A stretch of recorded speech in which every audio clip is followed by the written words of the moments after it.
Nə danışırlar, danışsınlar. Cəmaatın bir çoxunun işi danışmaqdır. Bir dəstə iş görsün, bunlar otursun, iş görənlərə şəbədə qoşsun, vedrə qoşsun, üzr istəyirəm, xalq dili ilə desək.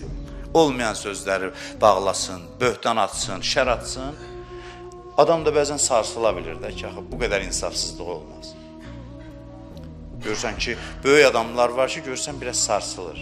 Həzrət Musa Allaha dedi ki, mənim üçün nələr danışırlar. Dedi, sən yaxşısan, mənim qeybətimi səndən çox eləyirlər, Allah dedi. Narahat olma. Bir adam iş görürsə, bir işlə məşğuldursa, onun üçün danışarlar. Əsas nədir? Əsas İmam Rıza dedi ki, narahat olma, mən səndən razıyam ki, düşünlə məşğul ol.